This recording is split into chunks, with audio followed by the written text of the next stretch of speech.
애굽에서 나온 이스라엘 백성들이 왜 광야에서 원망을 계속했겠습니까? 우선 당장 오늘 물이 없고, 당장 지금 걸어가는 길이 척박하고, 우선 당장 풍성한 먹을거리가 없는 이것만 바라보았기 때문입니다. 당장 현실만 바라보는 거예요. 하나님께서 이스라엘 백성들로 하여금 광야길로 안내를 하셨던 것은 다양한 이유가 있습니다. 그런데 분명한 것은 결코 그 광야가 그들의 끝은 아니었다는 것입니다. 광야가 끝이 아니에요. 하나님께서 광야길로 인도하셨지만 그게 끝이 아니에요. 하나님은 그 광야를 통과하고 나면 정말 하나님이 예비하신 아름답고 귀한 땅, 젖과 꿀이 흐르는 땅을, 복된 땅을 준비해 두시고 이스라엘 백성들로 하여금 이 광야를 통과해라. 이 광야를 통과해라. 이 이유, 목적을 가지고 하신 거죠. 여러분, 인생을 살다 보면 정말 어렵고 힘든 때를 만나기도 합니다. 너무 힘든 때가 우리에게 찾아올 때가 있어요. 그런데 우리가 놓치지 말아야 될 것은 그 힘들고 어려운 때는 거기가 끝이 아니다. 거기가 끝이 아니라 통과하도록 주신 것이다. 통과하도록 주신 것이다. 어떤 분이 그래서 책에 그런 글을 썼습니다. 하나님께서는 우리에게 꽉 뒷부분이 막힌 동굴을 주시는 게 아니라 통과할 터널을 주신다고. 선지자 이사야를 통해서 선포되는 메시지를 우리가 읽어가다 보면 그 시작이 너무나 무서운 경고로 시작되죠. 그러나 그 모든 아픔의 시간들을 통해서 택한 백성들을 정결하게 하신 후에 하나님은 그 땅을, 그리고 그 백성들의 회복을 약속해 주시는 것이 선지자 이사야를 통한 메시지입니다. 그런데 하나님의 백성들이 정말 힘들고 어려운 고난의 길을 걸어갈 때에 대적들이, 사탄의 세력들이 비웃고 조롱을 합니다. 비웃고 조롱을 해요. 아니, 하나님의 백성으로 하여금 낙심하고 일어나지 못하도록 짓밟기까지 합니다. 여러분이 힘든 길 걸어갈 때 주님께서 곁에 오셔서 힘내라. 우리 좀 전에 찬양했던 것처럼 걸어갈 수 있지? 끝까지 갈 수 있지? 이렇게 주님이 말씀하시지만 한편으로 사탄이 우리에게 찾아와서 뭐라고 하냐면, 야, 네 하나님이 어디 있어? 네가 기도하는 하나님이 어디 있는데 하면서 조롱합니다. 그러나 그 어떠한 때 어떤 상황에서도 하나님의 백성은 낙심하지 않고 다시 일어나는다는 것, 이것은 살아계신 하나님, 회복시키시는 하나님이 계시기 때문입니다. 오늘 본문의 선지자 미가는 장차 회복시키실 하나님을 바라보고 있어요. 지금 당장은 암울해요. 캄캄해요. 답답해요. 그런데 이 선지자 미가가 회복시키실 하나님을 바라보고 있는 거예요. 그 하나님의 백성을 회복시키실 그때를 바라보고 있으니까 하나님의 백성들을 조롱하고 비웃고 짓밟는 대적들을 바라보면서 그들에게 지금 오늘 본문에서 선포하고 있는 거예요. 대적들에게 선포하는 거예요. 오늘 우리도 마찬가지입니다. 우리 주님이 약속하신 대로 주님 다시 오시는 그날, 혹은 우리 주님이 우리를 위해서 특별한 일을 시작하시는 그날에 우리도 분명하게 우리를 조롱하고 짓밟는 대적들을 보게 될 것입니다. 우리는 주님 다시 오시는 그날을 바라보면서, 혹은 주님이 정하신 때에 우리를 위해서 가장 멋지게 일해 나가실 것을 기대하면서 우리의 삶 가운데서 낙심하지 않고 더욱 신실하게, 더욱 신실하게 달려나가는 주님의 백성들로 설 수 있기를 바랍니다. 첫 번째는 부끄러워함입니다. 하나님의 백성의 대적들 장차 부끄러워할 것이다. 우리 본문 10절 다시 한번 같이 읽어봅니다. 시작.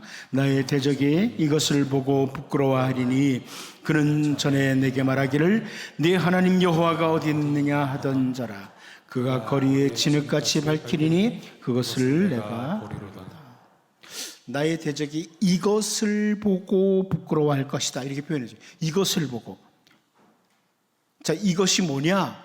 앞절에서는 이미 살펴본 거죠. 9절 말씀을 다시 보면 내가 여호와께 범죄하였으니 그의 진노를 당하려니와 마침내 주께서 나를 위하여 논쟁하시고 심판하시며 주께서 나를 인도하사 광명에 이르게 하시리니 내가 그의 공의를 보리로다.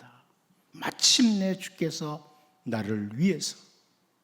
여러분, 오늘은 캄캄하고 답답하고 암울한 것 같지만 살아계신 하나님, 약속하신 하나님은 반드시 나를 위해 일을 하실 겁니다. 우리를 인도하셔서 광명에 이르게 하실 것입니다. 바로 이것을 보고입니다. 대적들이 하나님께서 나를 위해서 일하시는 걸 보고 이 말씀이죠. 요한계시록 6장 10절을 보면 큰 소리로 불러 이르되 거룩하고 참되신 대주제여 땅에 거하는 자들을 심판하여 우리 피를 갚아주지 아니하시기를 어느 때까지 하시려 하나이까 하니 그럽니다. 세상의 악인들, 사탄의 세력들이 하나님의 백성들로 하여금 피를 흘리게 합니다. 온갖 악행을 자행합니다. 그런데 그때 마치 하나님께서 그냥 바라만 보시고 계시는 것 같아요. 신실한 하나님의 종들이 고통당할 때 바라보고만 계시는 것 같아요. 그래서 이렇게 기도하는 거예요. 여러분, 일제강점기 때 주기철 목사님과 손영원 목사님 이런 신실한 주의 종들이 고통을 당하면서 부르짖습니다. 하나님 어느 때까지 우리를 도우시지 않습니까? 하나님 그냥 그 일본 악인들에 의해서 주님의 종들이 고난을 당할 때 바라보고 계시는 것만 같습니다. 그러나 하나님 반드시 일하십니다. 그래서 요한계시록 18장 20절을 보면 하늘과 성도들과 사도들과 선지자들아 그로 말미암아 즐거워하라. 하나님이 너희를 위하여 그에게 심판을 행하셨음이라 하더라. 분명히 일하시는 하나님, 주의 백성들을 다시 일으키시는 하나님, 그 하나님을 보여주시는 겁니다. 여러분 힘드십니까? 너무 고통스럽습니까? 그래서 눈물로 기도하고 계십니까? 제가 낮 예배 때도 말씀드렸지만 주님은 우리의 눈물 방울도 세고 계세요. 그런 주님이십니다. 다윗이 그렇게 고백했어요. 주님, 내 눈물을 병에 담으십니다. 우리의 아픔을 다 아세요. 그리고 하나님께서 주의 백성을 위해서 반드시 일하시는 때가 있습니다. 그 때가 있습니다. 그렇게 하나님께서 하나님의 백성을 위해서 일하시는 그날, 악인들은, 모든 하나님의 백성의 대적들은 부끄러워할 것입니다. 부끄러워할 것입니다. 다윗이 아들 압살롬의 반역으로 말미암아 정처 없이 피난길에 오르던 때가 있었습니다. 힘들죠. 너무 힘들었어요. 그때 힘들게 피난길을 가는데 베냐민 지파 사람 시므이가 다윗을 향해서 돌을 던지면서 온갖 모욕의 말을 다 합니다. 이 피를 흘린 자야, 가거라. 따라오면서 비웃고 조롱을 다 했습니다. 하지만 하나님께서 다윗을 위해서 일하기 시작하시니까 여러분 잘 알죠? 시므이가 부끄러움과 함께 다윗에게 와서 엎드릴 수밖에 없었습니다. 여러분, 하나님 반드시 여러분을 위해서 일하십니다. 일하십니다. 그리고 우리의 원수들은 부끄러울 거예요. 우리가 너무 힘들고 지쳐서 눈물을 흘리고 있을 때 사탄은 우리를 조롱합니다. 비웃습니다. 니까짓기 하나님의 딸이라고? 니까짓기 하나님의 아들이라고? 비웃습니다. 그러나 하나님 일하실 때가 있습니다. 특별히 우리 주님 다시 오시는 그날, 우리 하나님께서 우리를 위해서 일하시기 시작하시는 그날에 악인들, 대적들이 부끄러움을 당할 것이라는 것을 우리가 말씀을 통해 확인하면서 더욱 믿음으로 주님 바라보고 더욱 깨어 기도하며 주님이 주시는 승리를 경험할 수 있기를 바랍니다. 두 번째로 우리가 본문에서 조롱했던 대적들을 한번 보죠. 조롱을 했던 대적들의 모습. 10절 다시 한번 읽어봅니다. 보겠습니다. 시작. 나의 대적이 이것을 보고 부끄러워하리니 그는 전에 내게 말하기를 네 하나님 여호와가 어디 있느냐 하던 자라. 그가 거리에 진흙같이 밟히리니 그것을 내가 보리로다. 여기 선지자 미가가 대적이 했던 말을 언급해주고 있죠. 여러분, 하나님의 백성이 힘들고 어려울 당할 때 조롱하는 말이 뭐냐면 네 하나님이 어디 있느냐는 거예요. 네 하나님이 어디 있느냐. 여러분, 힘들 때 사탄이 와서 속삭이지 않던가요? 그래, 네가 기도하는 하나님이 어디 계시는데, 네가 믿는 하나님이 어디 있는데, 네가 믿는 하나님이 왜 너를 그 모양으로 내버려 두시는데, 이렇게 조롱을 합니다. 그런데 하나님의 백성의 큰 특징이 뭡니까? 아무리 어렵고 어려워도, 제가 지난 주일날 오후 예배 때 설명드렸던 것처럼 하나님이 나를 죽이실지라도, 하나님이 나를 죽이실지라도 나는 하나님을 향해서 소망을 가집니다. 이 자세를 가지는 게 하나님의 백성의 특징입니다. 여러분, 힘드신가요? 어려우신가요? 그래도 하나님께 소망 두셔야 됩니다. 세상 살아가는 동안에 누구에게나 어려움이 찾아올 수 있습니다. 그런데 하나님의 백성들은요, 하나님의 백성들은 심지어 그 어려움을 당하는 사람이 원수라고 해도 조롱해서는 안 된다는 말입니다. 이렇게 말씀을 잠언에서 해주고 있죠. 여러분, 우리는 아무리 어려워도 하나님이 나를 죽이실지라도 나는 하나님께 소망을 둡니다. 나 자신에 대해서는 그래요. 그런데 옆에 있는 성도가 어려움을 당할 때 비웃거나 조롱하면 안 됩니다. 잘 나간다고 하더니 왜 저래? 이러시면 안 됩니다. 잠언 24장 17절 18절을 보면 내 원수가 넘어질 때 즐거워하지 말며 그가 엎드러질 때 마음에 기뻐하지 말라. 여호와께서 이것을 보시고 기뻐하지 아니하사 그의 진노를 그에게서 옮기실까 두려우니라. 여러분, 옆에 있는 사람 어려움 당할 때 비웃으시면 안 됩니다.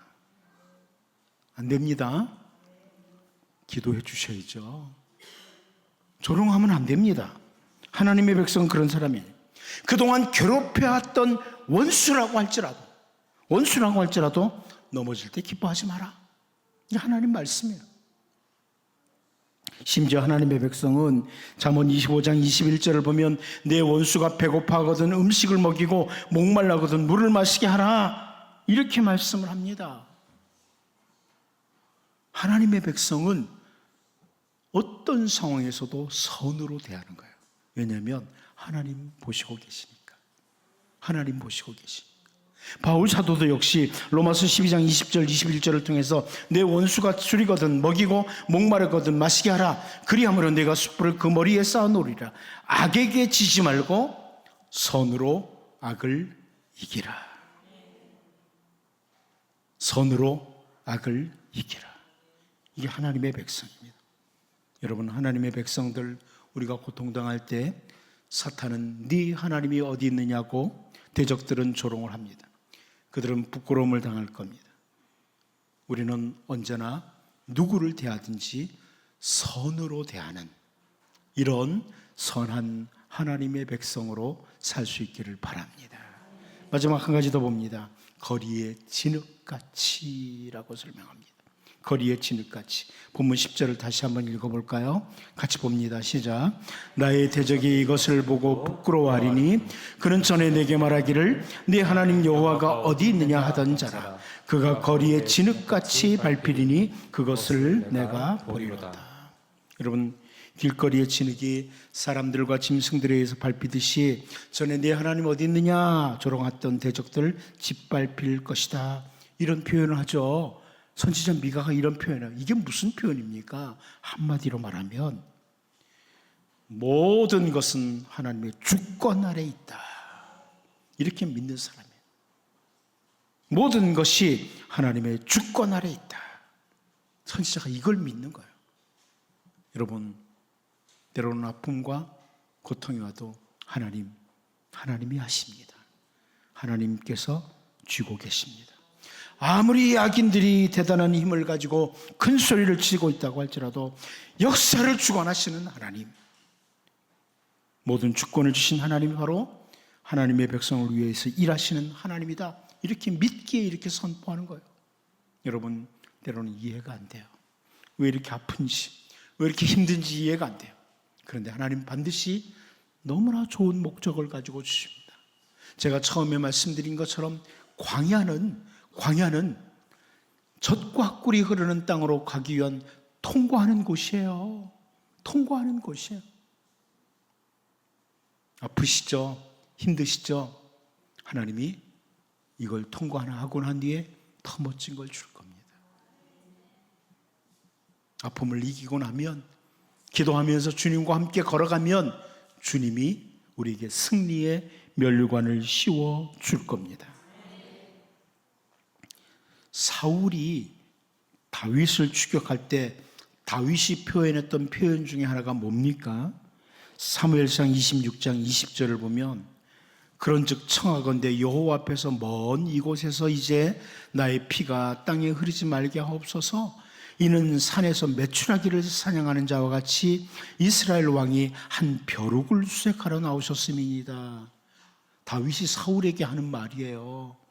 다윗을 계속 잡으려고 다니는 사울에게 말하면서 다윗이 자기를 벼룩 한 마리라고 표현을 해요. 아마 그렇게 느꼈을 것 같아요. 너무나 힘드니까 자기는 벼룩 한 마리 같다고. 이거 여러분들 경험해 본 사람들은 있죠. 저도 옛날에 너무 힘들 때 딱 그 하나님 앞에 딱 서서 기도를 하는데 무슨 느낌이 오냐면, 하나님, 저는 저 벌레만도 못해요. 이렇게 기도를 했던 때가 있어요. 앞에 기어가는 벌레를 보면서, 하나님, 제가 저를 보니까 저 벌레만도 못해요. 너무 힘들어요. 인생을 살다가 그럴 때가 있어요. 다윗이 그런 거예요. 나 벼룩 한 마리 같다. 벼룩 한 마리 잡으려고 이렇게 군대까지 몰고 오십니까? 이렇게 사울에게 하는 말이에요. 그런데 여러분, 그렇게 다윗을 공격했던 사울의 생애의 마지막 부분을 보면 정말 거리의 진흙 같습니다. 짓밟히는 진흙 같았습니다. 신잡한 여자를 찾아가서 묻고 있는 모습, 자기 병기든 소년에게 나 좀 죽여달라고 하는 모습, 블레셋 사람들이 그의 죽은 시체를 가지고 모욕을 주는 모습은 거리에 짓밟히는 진흙과 같은 모습입니다. 여러분, 철저하게 하나님의 주권을 믿으면서, 하나님, 오늘의 아픔도, 오늘의 모든 고통도 하나님께서 하십니다. 하나님의 멋진 계획 속에, 큰 그림 속에 있습니다. 하나님의 멋진 계획과 함께 세상을 다스리는 줄 믿습니다. 나를 인도하시는 줄 믿습니다. 더욱 하나님께 가까이 나아가는 신실한 주님의 백성으로 살 수 있기를 바랍니다.